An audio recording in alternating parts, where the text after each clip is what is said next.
yaning kalugo bumi gonjang kanjeng langit kelap-kelap katon kencanging resang mawe kandrung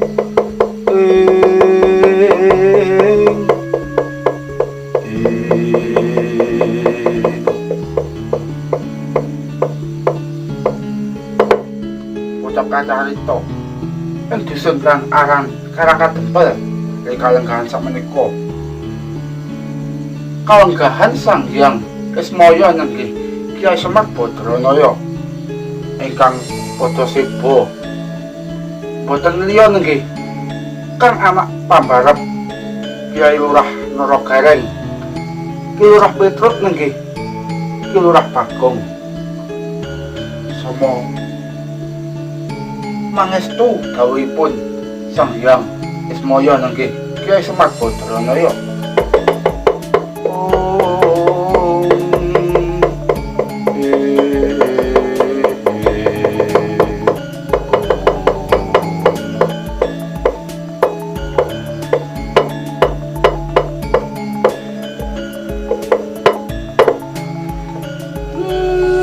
Lai kekuk sak tunto mel anak-anakku kabeh Bagong Gareng lan Petruk padha rahasia sak kerap tamu toliku kabeh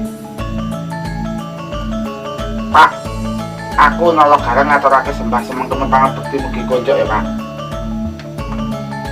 Iya Gareng ndak tampa ya mung puji pangestune wong tuwa wae tanpa ana Gareng. Ya Pak, tak pundi kok jimat paripun dayanan ing kasantosan. Pak, aku ngaturake sembah semengkeme pangabekti mugi konco. Iya Petruk. Ndak tampa pangestune wong tuwa wae tanpa ana ya Truk. Ya Pak, tak pundi kok jimat paripun dayanan ing kasantosan Petruk. Pak, aku ngaturake sembah semengkeme pangabekti mugi konco. Iya to Bagong. Ndak tampa. Muga dongaku mbok amini muga Gusti sing ingkang paring jabahi. Iya Pak. Padha muga dadi sentosane uripe Bagong. Iya Bagong.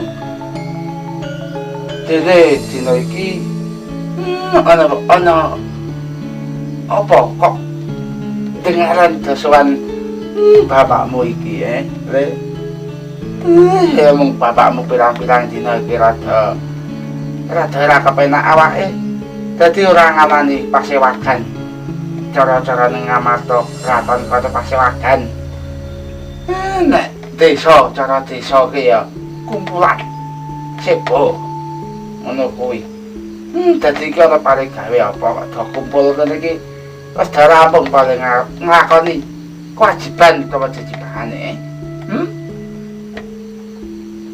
Aku ke iki ngeterke Gareng Pak. Pirang-pirang dina iki katon sumelang, katon ora apik iki mergane apa? Mergo wis ditakoni para nom-noman Karangka Demel kene yen to iki Kang Gareng iki wis pirang-pirang dina ora nang masjid, ora nang musala, ora nang sanggar pelanggatan utawa sanggar pamujan. Mula nom-noman sak Karangka Demel kene lak padha takon, pitakon marang Petruk banjur takake marang Kang Gareng. Aku wis tau takon, nanging ora sawuri, Pak. Jane kowe iki ngopo to, Reng? Kok rumangsaku kok urip ruwet banget iki. Ngopo to kowe ora kandha karo aku? Kepiye ta ya, Kang? Aku ke uripe nggih abatonan kok. Bojoku ke uring-uringan nggih usum kok ngene. Aku ora ndek gawean. Wis duit ora nyekel. Bocah-bocah njaluk jajan, bojoku yo njaluk belanjan. Senep aku paling nglakoni urip wis ora gathuk tenan aku. Mbok sing kuwasa kok karo aku jan teko ora gayang-gayang pisan yo. Aku malah yo sedih tenan kok ning ilmu manungsa. Kok seneng Perasane aku melu aku sak. Ya wis aku ngene iki wae sik. Palingane mung ngene ya aku tak kok ngene iki sik kok. Wah, pokoke teko luwih pun ana sing takon teko kon marana aku ngulo ta, ngulo ta ngono. Tak sawuri wis. Aku nek wegah aku ora rene. Ya sak ora-orane kowe iki lak ya nang masjid. Dene kowe iki wong muslim, wong Islam, ya kowe kuwi ndonga nang pengawasane Gusti. Ora malah kok ngono kuwi. Ora tok. Aku gak ora menyang endi-endi, ya ora arep ngapa-ngapa ya wis teko ngene iki. Senep tok rasane kowe nek ora ngrasake aku mono. Kowe mono ngopo? Ada tibang titel sak masarana rene kok. Aku iki nganggur, abang titel dasmu ki po. Wong aku ki dadi bang titel sing arep ngene duit ya sapa? Sing ditake ya ora duit. Ora iki kok kowe jane plak-plak karo aku ki jane arep ngapa to? Mbok patani to. Ya ora kok ngono Kang Gareng. Iki tegese njlentrehke. Wong sembarang rejeki saka sing kuwasa kuwi wis diandum, wis dibagi, wis pas karo porsine masing-masing. Ngono. Dadi ora mungkin wong kok ora kebagian rezeki ya mung sampean wae sing kurang budidaya. Wis kok aku iki wis wingi wis ngopo-ngopo ya takon kanca-kancaku bareng. Ora ana gawean ngendi-endi kok. Sedih rasane aku tok. Nek ya sesuk ki mara nang masjid teko ora aku ora maksa aku tok. Aku wis ora wis teko nggak posek tok. Si gelelang temen dah kowe Reng. Kowe kok gelelang temen rumangsaku kok kaya ampu-ampuan. Kowe iki sepiro to abote uripmu, sepiro abote pacobanmu nganti kowe ora gelem kenal karo Gustimu, nganti kowe ora gelem kenal marang sing kuwasa. Ora gelem kowe ora gelem cinaket marang Juang Mahanasa. Rumangsaku kok kaya sing paling wae pacoban abot ki ming kowe tok apa Reng. Mbok yo nyadar wong di wae nang urip donya iki ki dikepangake budidaya. Mbok kowe iki arep ora nganggur, kowe ndek duwite nek kowe karo Gusti sing karo jagat ora gelem manembah, ora gelem duweni rasa syukur. Ya mbok tekan ciprene ya kowe tetep duweni rasa kurang-kurang kowe Reng. Ora kakangku apitos kok. Ngaluweh kok aku ora ngandel karo uripmu karo omongan iki. Wah, aku ngomong apa ya lho weh. Aku wis teko kok ngene iki iki kan. Wis sekarang do melu-melu perkarane aku. Wis wah, tak kandhangane dhewe. Wah aku nggak dicoba sing kaya mengkene iki kok teko. Wis pasrah ngono wae. Aja ngono Reng. Aja ngono. Dene apik-apike pacoban saka Gusti, saka Hyang Mahanasa kuwi adil-adile ya mung dilakoni kanthi ati ikhlas lan sabar. Nanging ora lali karo budidaya utawa ikhtiar. Banjur nek kowe wis ikhtiar, kok kira-kira kemampuanmu, kemampuan wis ora tekan. Banjur kowe tawakal, banjur kowe pasrah marang Gusti. Ing tangane Gusti bakal dituduhake endi dalanmu sing kudu mbok lakoni, endi hasile sing wis mbok lakoni wis mbok budidaya kuwi mau Reng. Aja kaya ngono. Yen kowe isa nduweni rasa kaya ngono kuwi tegese kowe ora gelem nampa. Padha wae kowe kufur karo apa sing mbok diparingi saka Gusti Ingkang Maha Agung. Ngono, ya Reng. Aja dibalen-baleni kaya ngono kuwi meneh. Kuwi keputusan ya. Kuwi keputusan. Kepiye rasane bapakmu iki? Nek besok wis kapundhut saka kadonyan iki. Wis sowan ana ngarsa Gusti Allah Subhanahu wa taala. Nek ngawruhi anak-anakku kabeh padha melu nang swarga. Agandeng kowe ora gelem manekung manembah marang Gusti, tur kowe kere nang neraka. Rasaku kaya ajur, Reng. Rasaku kaya ajur. Mula ya Reng ya. Wis cukup ke dina iki. Kowe kuwi nggone apa Mbah Lela. nggo mursal. Mula saiki wis cukup semene wae. Besok utawa mengko melu ati-atimu loro kuwi nang masjid wis ora apa-apa. Nyuwun marang panguwasaning Gusti ya muga-muga enggal paring pepadang. Enggal paringi apa panjalukmu enggal diijabahi.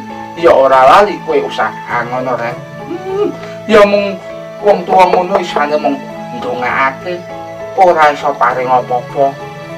Dene bocah-bocah nek iso ya sing manut sing padha ngerti apa kahanane wong tuwa kembing anane kaya ngene piye. Ngono ya rek ya.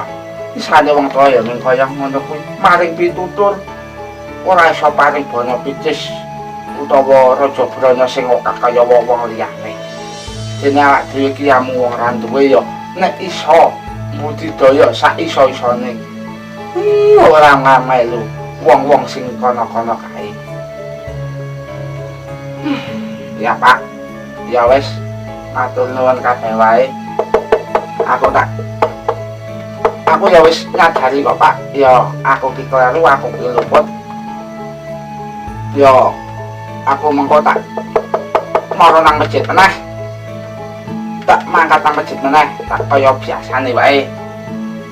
Matur nuwun lega aku. Iya gareng. Ya apik-apike wong salah, apik-apike wong sing wis nglakoni luput kuwi wong sing ngerti rasa apa kuwi jenenge tobat, wong sing ngrumangsani. Ya, yen kowe kuwi wis tau tumindak Allah, kowe tumindak nalisir saka bener. Ngono ya Rang ya. Wes lunga kireng. Hakim bejo ta.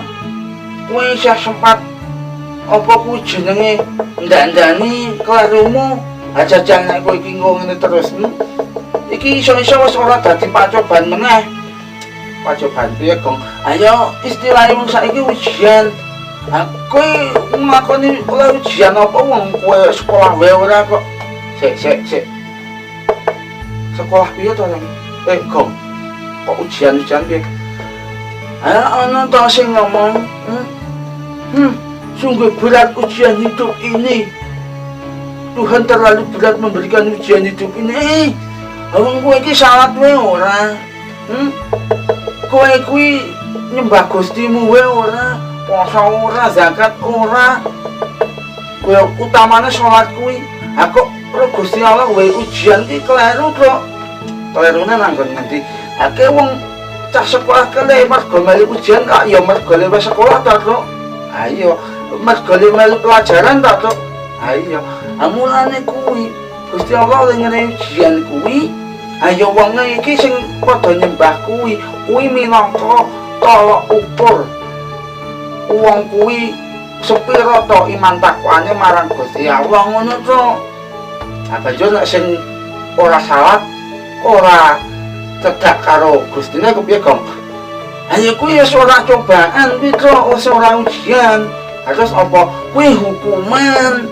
Mbok uripe angel, uripe sangsara ya kuwi hukuman kudu ujian. Wong-wong ora salat, ora cedak karo Gusti kok iso-isone wae ujian iki cara ngendi to? Sing kandha kaya ngono kuwi nek ora njaluk diplester. Geding aku rasane to. Ya sabar Gong, wong perlune sing wong ora ngerti dikenai. Wong sing peteng dalane mbok senteri, mbok obori. Wong sing ora bener mlakune mbok tuntun. Yen kowe wis budidaya kaya ngono kok isih berguguk, isih ora gelem manut apa sing dadi dalan bener ya wis. Ya kuwi iso wae pancen golongan sing kaya mengkono kuwi mau, Gong.